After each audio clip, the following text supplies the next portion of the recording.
Today on Living Free Alaska, we're home from the hospital from Gary's surgery, and we sit down to tell you how he's doing and what's coming up next for the channel. All right, your next dosage of pills. Yeah, we're doing ibuprofen right now.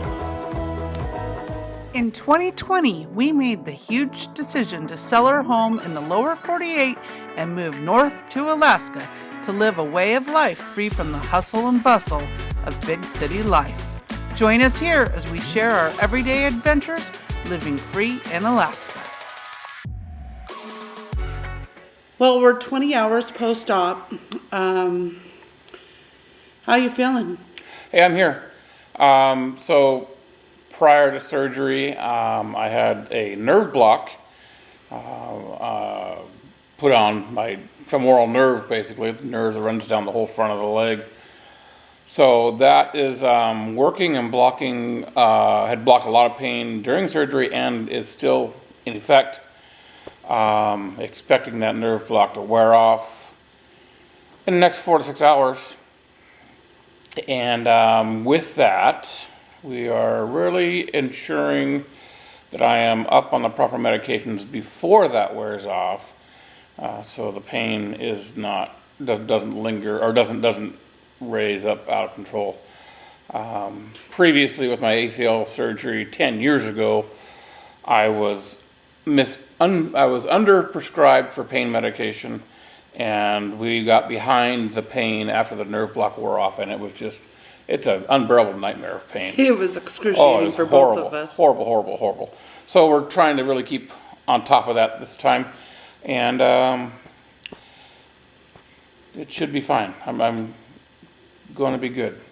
Yep, he's on Percocet, and we are rotating, so every 3 hours, Percocet, well, not every 3 hours. No. Every 3 hours, we're rotating medications. Yep. So he'll have his Percocet, and then 3 hours later, ibuprofen, and then another 3 hours later, back to Percocet, and then another 3 hours ibuprofen. So we're not dosing both medicines at the same time. We're spreading them out equally. And of course, we can adjust dosages like the Percocet. We can go 4 hours instead of 6 hours if needed. It's hard to tell right now. Yeah, right now with the nerve block, I don't know how much I need, but I have a feeling we're going to find out real soon. Yeah, I just took a few hours ago. I took the double dose, two perks, and then just took the ibuprofen now. So in 3 more hours is the Percocet, and that might be the telling time when the pain starts to come back in. Mm-hmm. But so to review a little bit with the procedure I had done, I had torn the meniscus root. That's where the meniscus is attached to the tibia. And with that tear, the meniscus is just kind of flopping around a little bit and not providing the cushion and the support that the joint needs to operate efficiently. And I guess the doc said within the 6 weeks from injury, I've already worn the cartilage down quite a bit on the femur or the tibia, did you say? Where it rests into the groove. Okay. He said it was about 50% gone. So there was already quite a bit of wear within that 6 weeks of time. So the cartilage provides the pad on that knee joint that allows it to rub smoothly or move smoothly, and that's where my pain was coming from prior to surgery. So with that meniscus repaired and in place, it provides the cupping and the padding needed for continued movement and comfort, I guess. So to do the repair, they actually take a suture of some sort, and I'm not sure what it is, if it's a titanium wire or a thread or something, but they wrap it around the meniscus and they literally drill a tunnel through my tibia several inches down, and then attach that suture to the bone itself. Anchor it to the bone. And then one of the main reasons why I have to be immobilized for such a long period, 4 to 6 weeks, is because they need that bone to grow around that suture. or attachment point to create a positive locked-in root.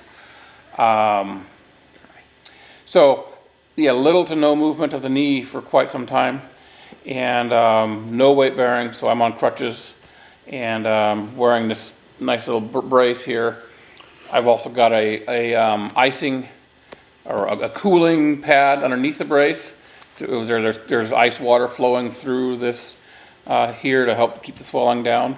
It's actually kind of nice. I kind of like it a lot. Feels good. So that's what you see here.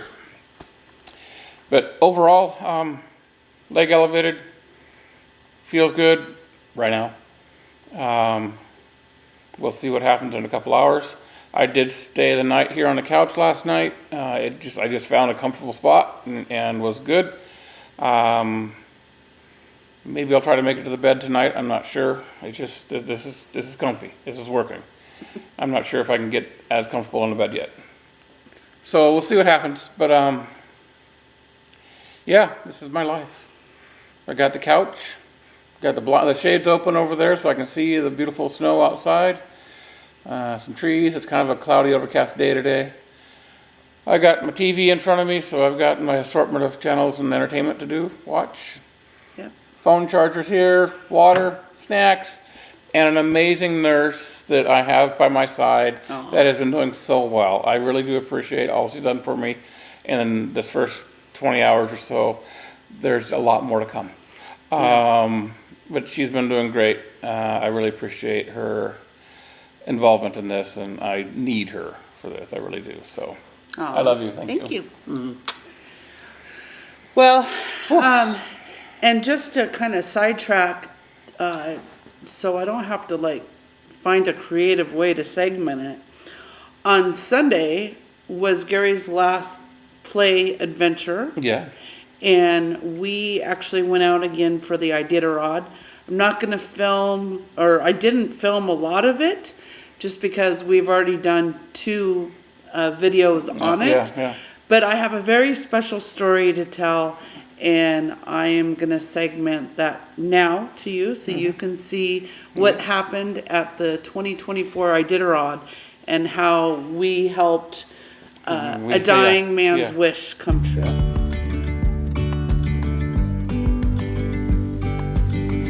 Welcome to the 2024 Iditarod. We have found our spot right along the trail, and I am doing something very special for a viewer friend that reached out in Halloween last year. She asked if I could ask our followers on our RVing to Alaska group if I could help spread her husband's ashes. And I thought that's kind of weird to ask a whole bunch of people to do, but why not me do it? So everyone, meet Bill Noe. I have about 26 of these vials, so that means I have 26 adventures to share Alaska with Bill. This was his dying wish to get back to Alaska, and okay, that's kind of cool.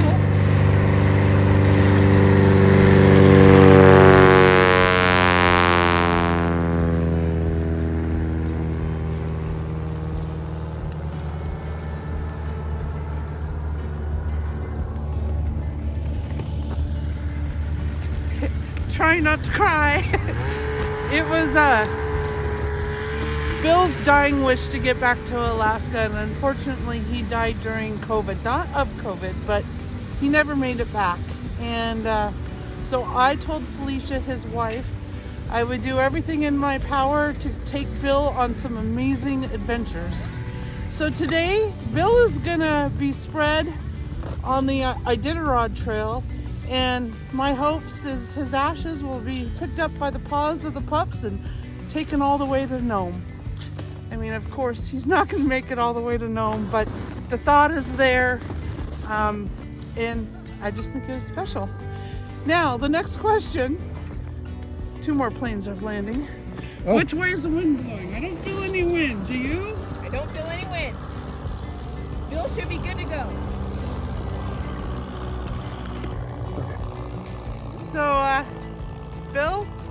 this is to your life and your next chapter.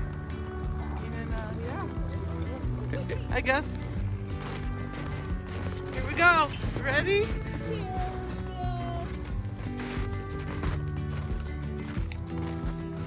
I'm gonna make sure some doggies go over it. For sure, a dog will go over Bill's ashes. That was kind of a long spread. Yeah, it was.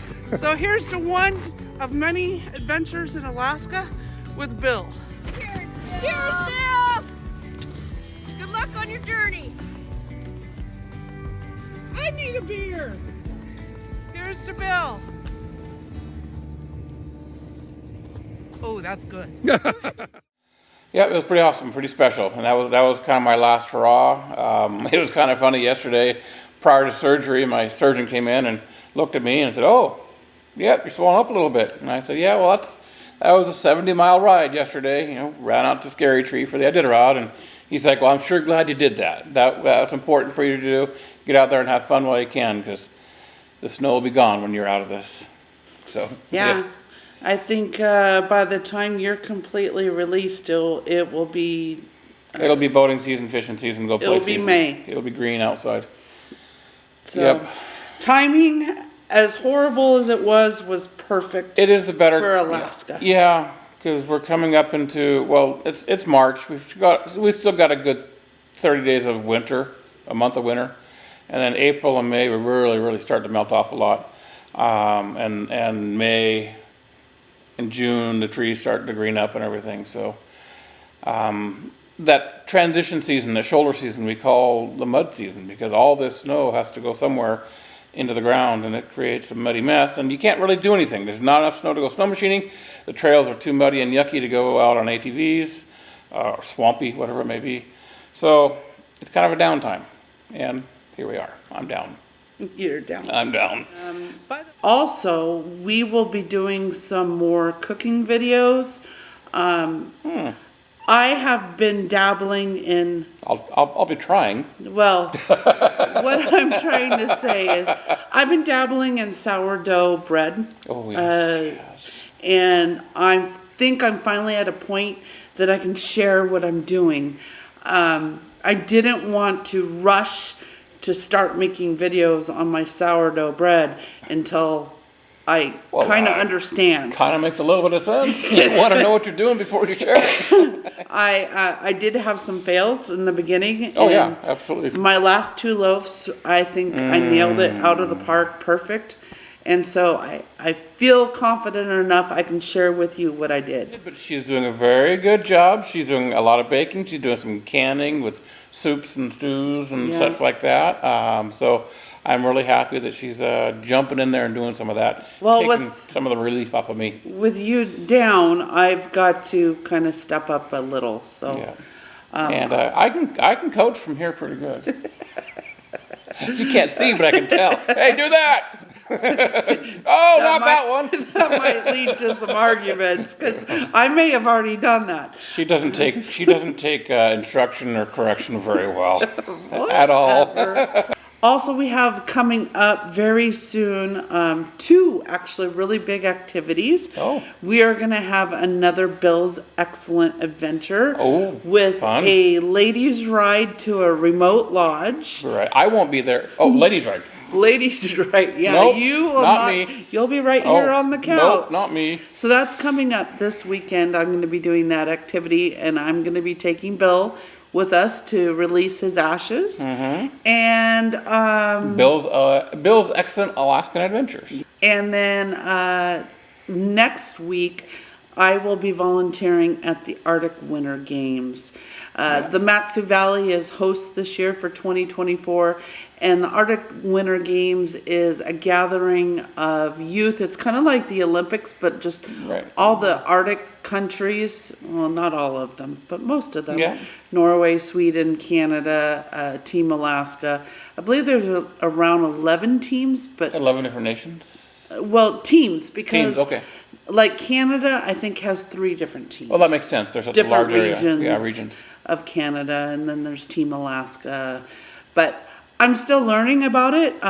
This is very new to me, and it's the first time that the Matsu Valley has ever been host. So I'm really excited to be a part of that. So that covers like outdoor winter games. It also covers like indoor games. There's ping pong and there's Wrestling, hockey, and hot volleyball, badminton, gymnastics, curling, figure skating. all sorts of really kind of cool sports. And there's also native games, Right. Dene games that are involved that Finger pulling that's weird stuff. but yeah, I'm very excited about that opportunity.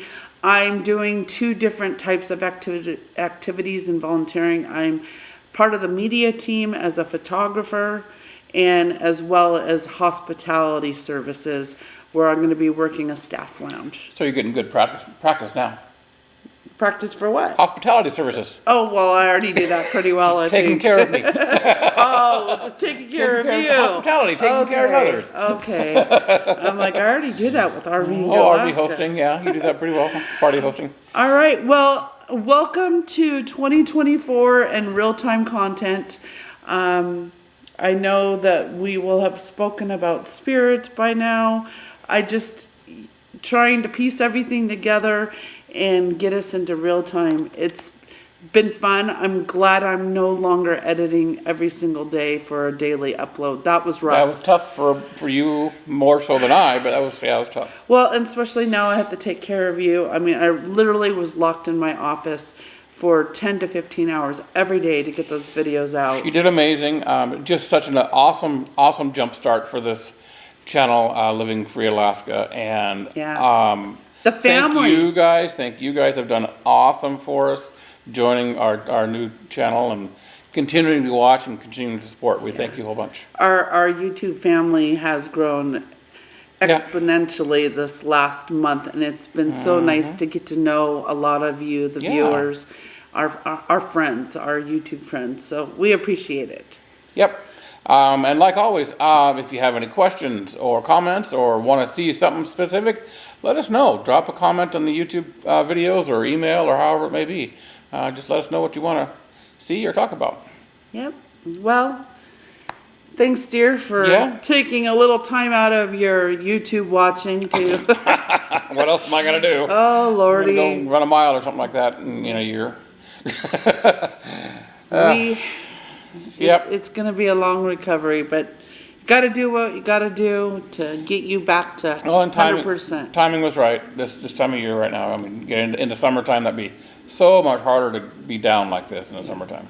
Well, and I think you're looking forward to getting back out on the trail and helping Alaska backcountry. Yeah, that is the plan. I'll be back. I'll be trail guiding with them on ATVs and such this summer too. So I am looking forward to that. Yeah, that'll be nice. So. Yep. All right, guys. Well, thank you for watching, and we will see you again next week here on Living Free Alaska. Be sure to like and subscribe, and we'll see you again next time. Take care, guys. Thanks again for watching. Don't forget to like, subscribe, and hit the notification bell so you are notified whenever we post again. And lastly, we hope that you will join us here next time on Living Free Alaska.